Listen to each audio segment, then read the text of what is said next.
everybody. So we are so excited today.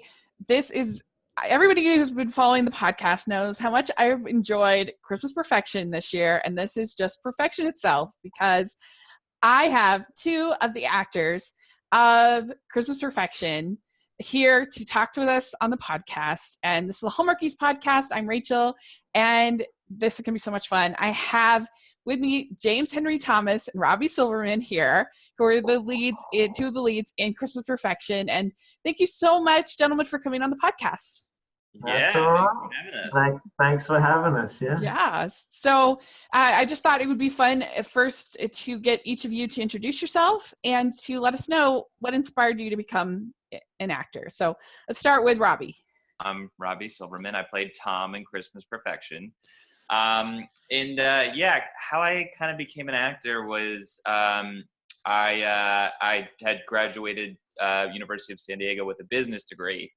And I started working for my dad's company, and I despised it. I hated business. I don't know why I majored in business, because I hated it the whole time.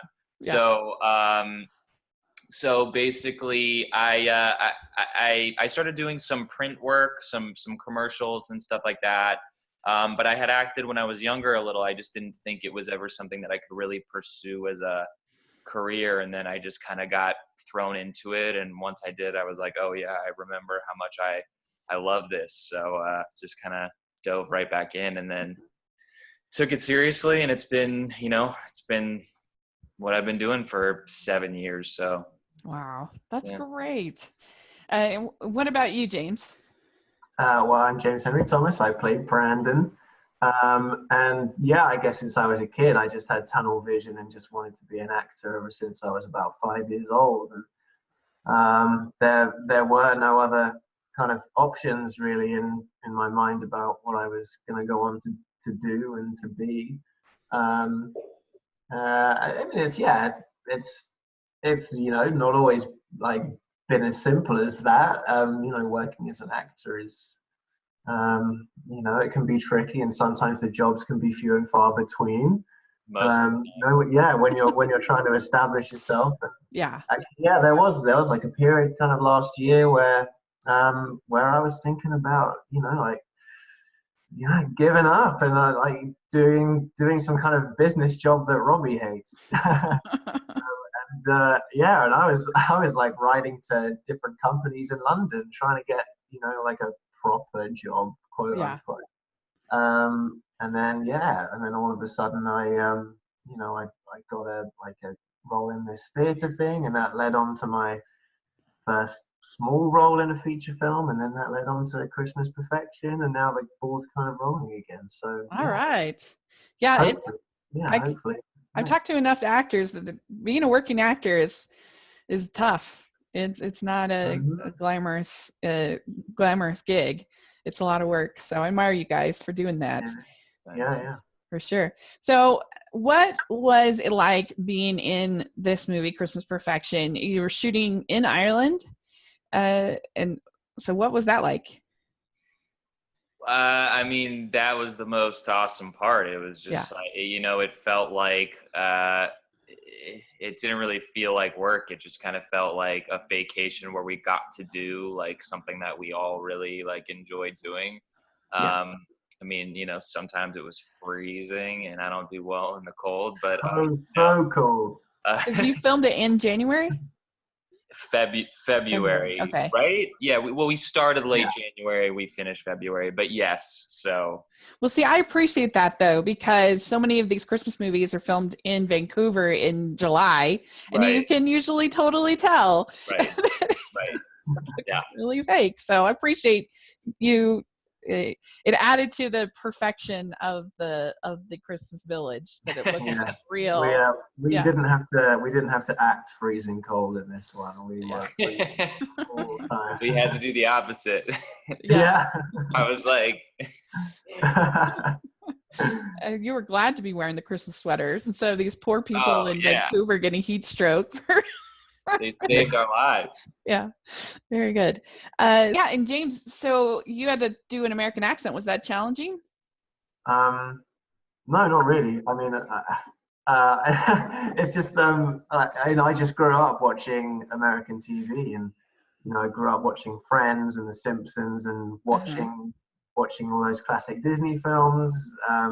And so, yeah, I just kind of picked it up from a really early age. And then, you know, when I got to Dublin and Robbie and I were sharing an apartment together there, I was like, tell me if my American accent sucks. And he was like, no, I think it's pretty good. And then he was like Skyping his then fiance, and he was like, oh, James, do your American accent for Lila. And I was like, oh, okay. And she told me that it was fine. So I think from that point on, I felt pretty confident with the American accent. I'd sort of been approved by two natives. Oh, that's good. You were both testing out your accents on each other. Yeah, pretty much. Although I wasn't really the best person for Robbie to test out the Irish accent on. I can't even do a very good Irish accent. So I felt kind of bad. Robbie was kind of saying to me, like, is this okay? Is this okay? And I was like, yeah, sure. Yeah.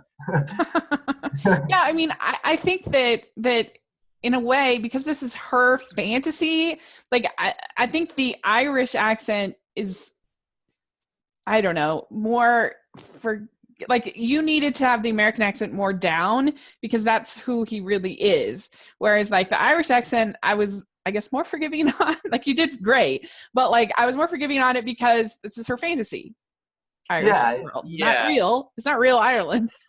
Yeah. Well, also the thing about Irish is that everybody kind of has their own accent. Like if when you go there, everyone sounds very different. So, you know, like I'd go and say, hey, how do you say, how would you say this word? And then I'd go ask a different person and then a different person, and all of them sounded different.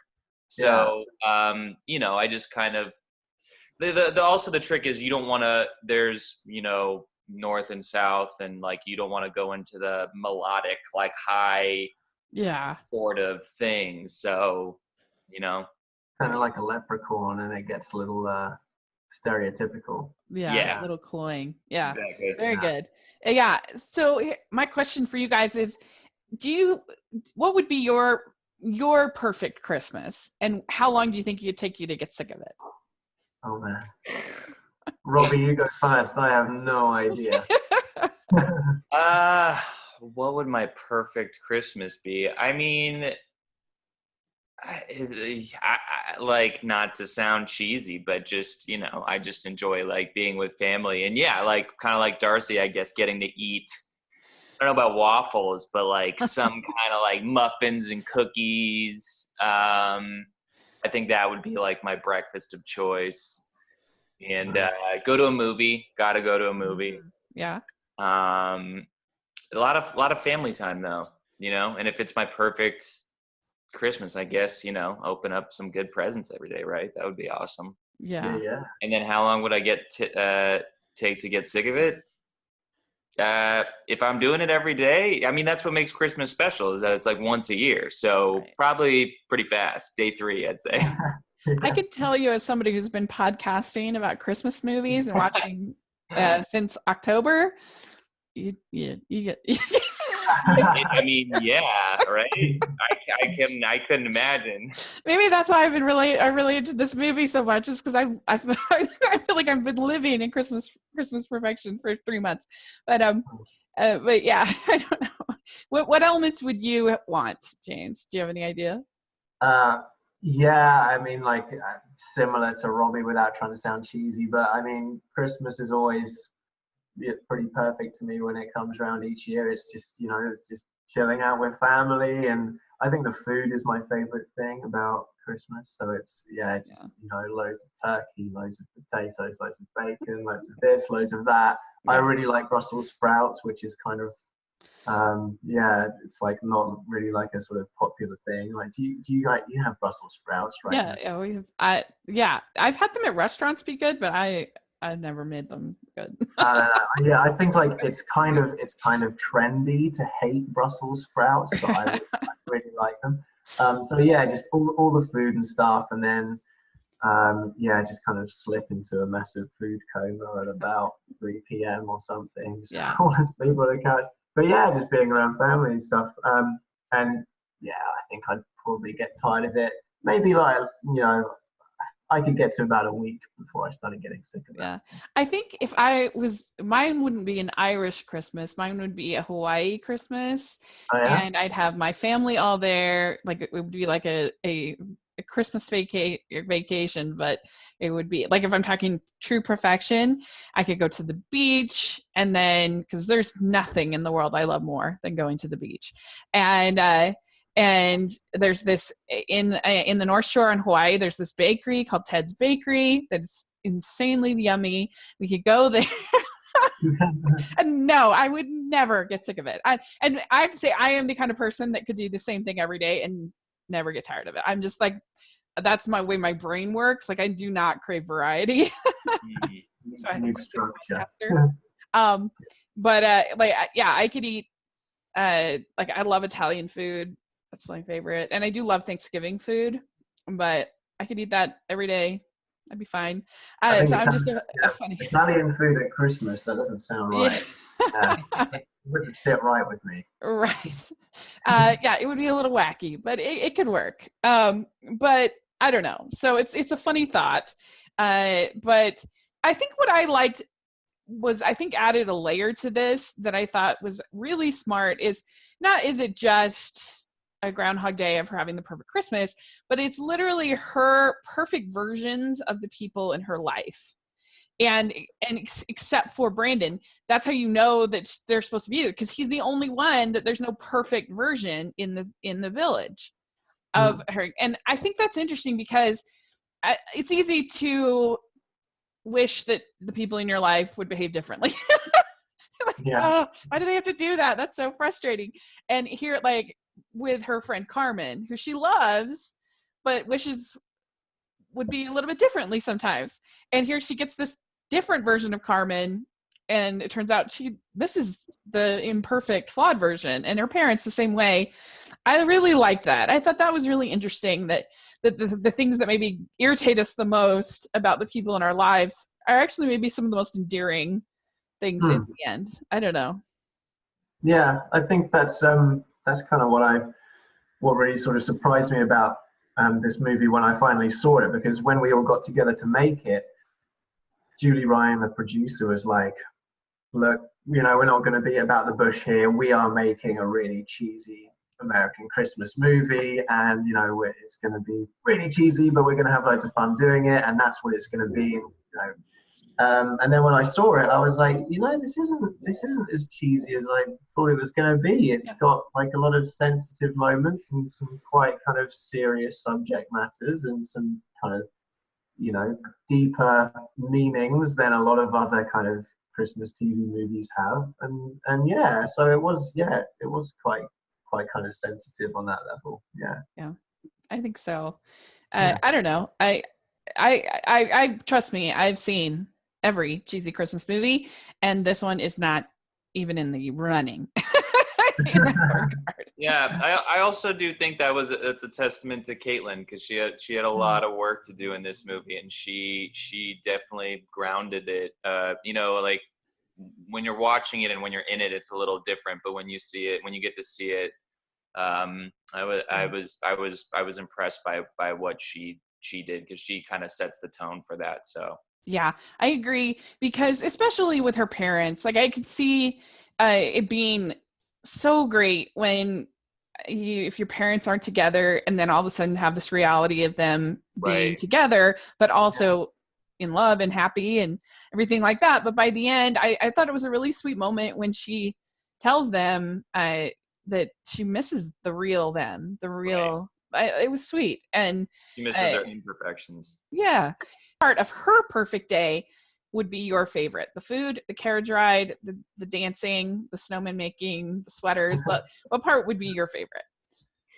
Definitely not the dancing. I knew you were going to say that. I knew he was going to say that. Was that a pain in the neck, learning that dancing?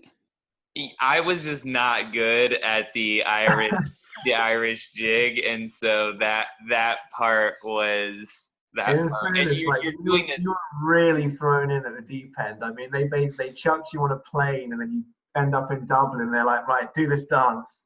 And it was tough. Like, Irish dancing is difficult. It is not. Yeah, and then on top of that, there's like 50 extras around, so we're trying to do the dance. And anyway, that's not what the question is. Wait, what was the question? But just what part of the perfect day would be your favorite? Like the food, the carriage ride, the dancing, snowman making, like all those elements were kind of part of her perfect day. So yeah, I'd probably say the carriage ride. Yeah, because that was really fun getting to do too. Those horses were amazing, and we almost had a couple moments with some runaway sleighs. Yeah, that was super fun. Yeah. Cool. Yeah. I was maybe going to say the carriage ride as well, and then I remembered that the day that I shot with the horse and carriage, the horse was pretty gassy that day. Oh no! Oh, yeah. I don't know if it just didn't like me, but oh man, yeah. When you are like insisting on joining on the carriage and you get in there and it's like 3 of you, I thought that was so funny. It was really good. Yeah, that's a nice little moment. Yeah, you did good. So I think I guess I would have to say out of those things, I would probably say the food would probably be my favorite part, but I don't know. Very legitimate. I think yeah. Me too. The fact that you can just eat whatever you want and it's fine the next day, that would be pretty sweet. Yeah. that is a dream for sure. Yeah. So what colors would you pick for your Irish Christmas sweater? Yeah. What would you pick? I don't know. I'm kind of a fan of like red and blue. Those are kind of my colors at the moment. Okay. Good. That'd be good. Yeah. Chucking a little bit of silver in there. I don't know. Yeah, make it Christmassy. I'm thinking maybe green and gold. Ooh. That would be cool. Yeah. I would probably, I don't know. I would probably do like silver, red, and green. Maybe a little purple thrown in there just for fun. I don't know. See what they come up with. Those magic looms. Yeah, you can sweaters. Just toss it in there and see what comes out. Yeah. I love when she makes the black sweater. He's like, he ends up, puts silver in there or whatever. He's like, I had to make it Christmassy. That was really funny. Yeah. So which choice would you pick? Hot cocoa, eggnog, or cider? Hot cocoa. Yeah, I think me too. Actually, I can't stand hot cider, and I've never actually had eggnog, but it just sounds kind of gross. Yeah, I think I've only tried it a couple times, but as a kid, I didn't like it. I'd probably what even is it? What is eggnog? It's just a shit ton of cream and egg and sugar and usually they have some like nutmeg on top. It's just like I like eggnog, but I like all three, but I would probably pick hot cocoa also of the three. Yeah. But so I loved the Christmas swears. I'm just curious which of them would be your favorite. You got Fudge This, Jingle Bells, Stocking Stuffer, Figgy Pudding, Toasted Chestnuts, Woolen Muffler, Frosted Fruitcake, Nutmeg, and Candy Cane. And then she said, Frost You Snowman. Definitely Frost You Snowman. Yeah, that one's pretty funny. Also, Stocking Stuffer kind of cracked me up. I don't know why. Yeah, that was so funny. Striped Woolen Muffler. I liked that. That was really funny. Yeah. I think Frosted Fruitcake is probably my favorite. I think that's my new, if I stub my toe from now on, I'm just going to be like, Frosted Fruitcake. No, not me. I'm dropping the real thing if I stop. The real thing. Yeah, that was so, I every time that happened, I laughed. I thought that was hilarious. One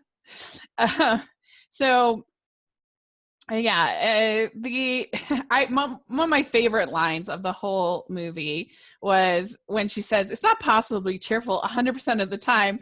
And then Tom says, well, not with that attitude. That scene was super fun. Yeah. And that scene also just really that's Tom, right? That's Tom. That's right. Yeah. Tom had so many great lines that I was so jealous of. Yeah. I love the bit where they meet up again and she's like, oh, Tom, fancy seeing you here. And Tom's like, we always meet here. Yeah. Oh man, it's so great. Yeah, when he comes in after they've been having their inside day, I love that too. He's like, what are you doing? How can you? I don't know. That whole scene was funny. And they have they're watching the Yule log 24/7. Oh gosh, yeah, that was really good. So the so let's see here. At the end, what were they coronating her? Was that like a pageant? Was she like Miss Christmas, or was she like becoming a leader? It was I was like, wow. Good question. That was, I'd say that's probably one of the things that was a little unclear, but if we get a sequel, then we'll know. Exactly. We left it open so that, we could answer it later. So she becomes, they make her like Miss Christmas. I don't really know why they did it. I mean, James, do you know? I don't know. They give her a dress and a sash, and it's just like a ceremony. Yeah. They just try to make her feel special because they can feel that Tom can feel that he's losing her, So he wants to make her feel as special as possible so that she wants to stay forever. And I think originally in the script, I think they had more of like the makeover stuff, didn't they? Like there was, it wasn't just, I think some things got cut. Okay. Yeah. Because I could be wrong, but I thought like you saw her transform a little more. Yeah. Mm-hmm. When I watched that scene, like even though I should have been rooting for Brandon, I just couldn't help but feel for Tom. Just be really annoyed with her. I was like, "Are you serious? This guy has bought you earrings, necklaces. They spent the whole afternoon curling your hair and making you look. Oh God, Siri's going off. They spent the whole afternoon making your hair look incredible. All the people have shown up. Tom's wearing a suit and a top hat. Come on. Yeah. And you're giving him this right now. You're like, nah, actually, I'm over this. I think I'm gonna go. I was like, are you really, after the effort that they put in? They give you your perfect Christmas every day. They treated you like a queen. Then you're leaving. Oh man. Yeah. I mean, you got to wonder how many people has this woman, the shop owner, done this to. This is quite the woman. Somebody should report her. Yes. Messing with people's lives. Yeah. So then, do you think it's easy in real life to get caught up in wanting things to be perfect, or is it just everything's super chill for you guys? I don't know. Depends what area of life you're talking about. Yeah, I don't know. I mean, I think as human beings, we certainly have a tendency to want things to go our way, and when they don't, we don't just accept it, and we kind of, we get hurt, we get angry, we get upset. So trust me, if perfection is what I was going for, then I'd be in the wrong business, because rejection is 99% of the game. So right, yeah. I mean, when you get to do something like Christmas Perfection, it's amazing and it's so much fun. But for every 25 auditions you go on, you just don't even hear most of the time. So yeah. That makes sense. Yeah, it's you try to get things to be as, even just doing the podcast, I try to make it as good as possible. But then people will bring up, oh, this edit, you could hear the edit, or this could have been better, or I'm like, yep, oops, sorry. Hey, we totally relate to that. Yeah. I mean, my dad. helpful critiquing is valuable. I mean, because I know I can know it can be better, but yeah, it's I guess it's about balancing that all out. Yeah. but well, especially with creative things, it's fascinating because, with art, any kind of art, whether it's acting, filmmaking, podcasting, or drawing, whatever, everyone has a different opinion. Yeah. And it's some people love what you do and some people don't like what you do. I've had stuff come out where people were like, I loved you in this was great, and then a close friend will be like, yeah, no, it's not. Yeah. I'm like, sick, man.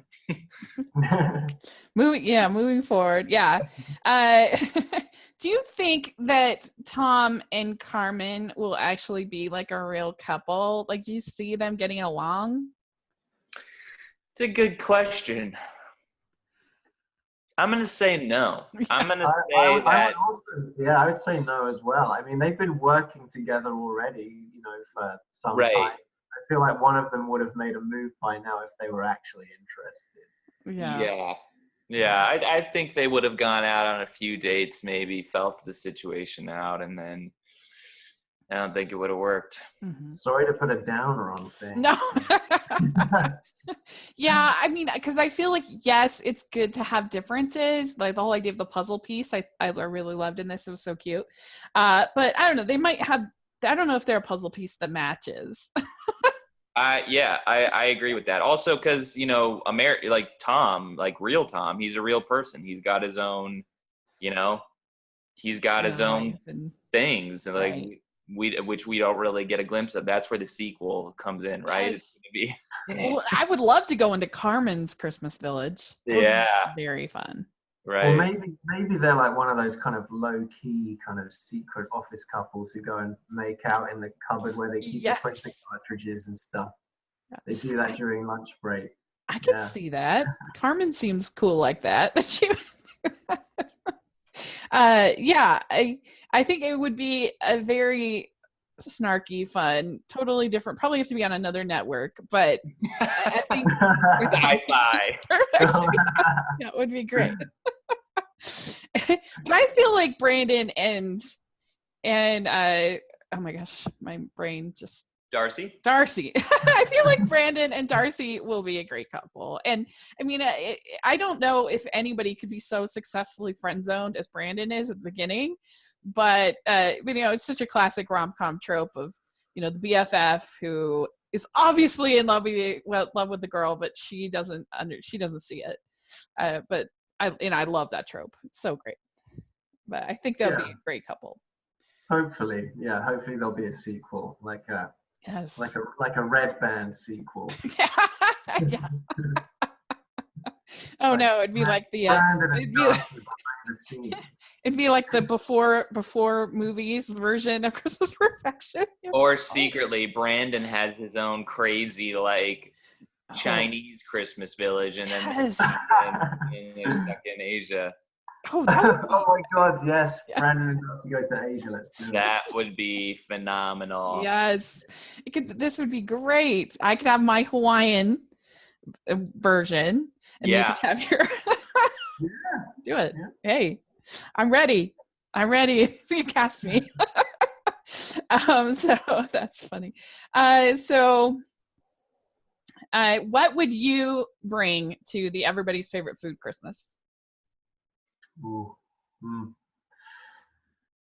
Probably chocolate fudge cake, and what would my savory be?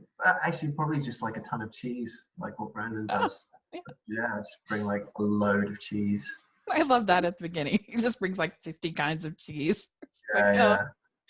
And I liked her mom too. I thought she did a really good job of that performance, because at the beginning, she doesn't give, she's hard on her daughter, but in like a reasonable way, because her daughter's being totally unreasonable.